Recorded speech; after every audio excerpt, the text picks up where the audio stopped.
కృష్ణ, ఇంకొక కీలకమైన అంశం మీరు చెప్పినట్లుగా స్ట్రాంగ్ వార్నింగ్ కూడా భారత్ వైపు నుంచి వెళ్ళింది. ఉగ్రవాదులను పెంచి పోషించేటువంటి ఎవరిపైనైనా యుద్ధం చేయాల్సిందే, దాన్ని యుద్ధ చర్యగా పరిగణించాల్సిందే. ఈ నేపథ్యంలోనే మనం చూస్తున్నాం కొన్ని రాష్ట్రాల్లో, ఆంధ్రప్రదేశ్లో కూడా ముఖ్యమంత్రి చంద్రబాబు నాయుడు గవర్నర్కు రాష్ట్రంలో తీసుకుంటున్నటువంటి చర్యలేంటి, ప్రస్తుతం ఉన్నటువంటి పరిణామాల్లో వివరించారు. ఇంకొక వైపు దక్షిణాది రాష్ట్రాల్లో కావచ్చు, ఉత్తరాది రాష్ట్రాల్లో చాలా ప్రభుత్వాలు అలర్ట్ అయ్యాయి. ముఖ్యంగా సైనిక స్థావరాలు కావచ్చు, లేదా కీలకమైనటువంటి అనేక పరిశోధన చేసేటువంటి కేంద్రాలు కావచ్చు, వీటన్నిటి దగ్గర బందోబస్తు ఏర్పాటు చేశారు. ఇవన్నీ జరుగుతున్నాయి. సో దేశవ్యాప్తంగా ఈ టైంలో ఏ రకమైనటువంటి అలర్ట్ను కేంద్రం ఇస్తోంది? ఇప్పటికే ఏమైనా ప్రత్యేకమైనటువంటి ఆదేశాలు జారీ చేయడం జరిగిందా? శ్రీహరి, కొద్దిసేపు క్రితం మనం చూసాం అన్ని ఎయిర్పోర్ట్లకు కొంత అడ్వైజరీ అయితే ఇవ్వటం జరిగింది. ప్రస్తుతానికి 38 ఎయిర్పోర్ట్లను మూసేశారు. వాటి నుంచి రాకపోకలు పూర్తిగా బంద్ చేశారు.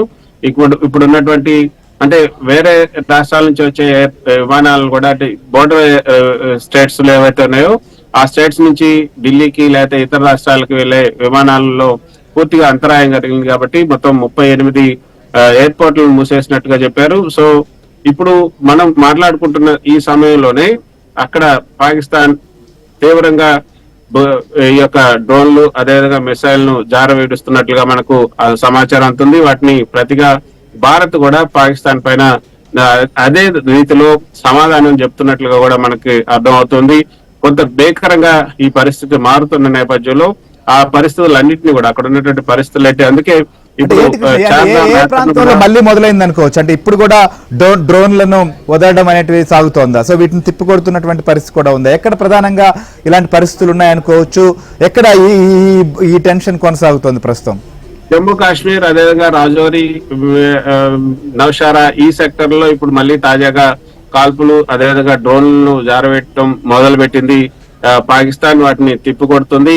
అదేవిధంగా పాకిస్తాన్ లో ఉన్నటువంటి సైనిక స్థావరాలను కూడా భారత్ ధ్వంసం చేసినట్లుగా ఇప్పుడే తాజాగా అందుతున్నటువంటి సమాచారం. సో దాని వల్ల ఇప్పుడు పరిస్థితులు అయితే చాలా క్రిటికల్ గా మారిపోయాయి. కాబట్టి అందరూ కూడా అప్రమత్తంగా ఉండాల్సినటువంటి పరిస్థితి. ఈ యొక్క చార్ధామ్ యాత్రను కొన్ని రోజుల పాటు సస్పెండ్ చేయటం, తర్వాత మిగతా ఏదైతే చర్యలు ఆయా రాష్ట్రాలకు సంబంధించి కొన్ని ముఖ్యమైనటువంటి చర్యలు కూడా తీసుకోవాల్సినటువంటి అవసరం ఉంది. వాటన్నిటిని కూడా తీసుకోవాలంటూ అన్ని రాష్ట్రాలకు సంబంధించినటువంటి సీఎంలకు కూడా ఎప్పటికప్పుడు సమాచారాన్ని అందజేస్తున్నారు. ఇదైతే క్రిటికల్ టైం, హై టైం అనే చెప్పొచ్చు.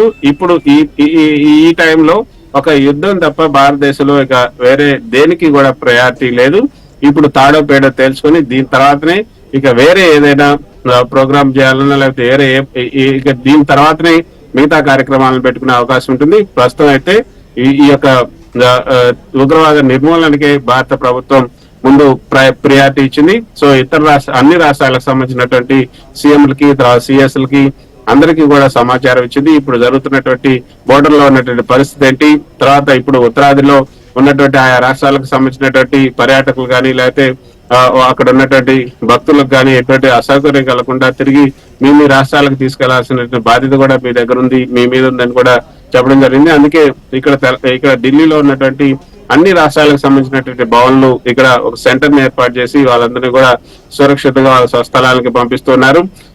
మొత్తానికి ఇప్పుడైతే పరిస్థితి చాలా గంభీరంగా ఉంది. ఎప్పుడు ఏం జరుగుతుందో కూడా తెలియటటువంటి పరిస్థితి. ఇంకా బాంబ్ షెల్లింగ్ జరుగుతుంది.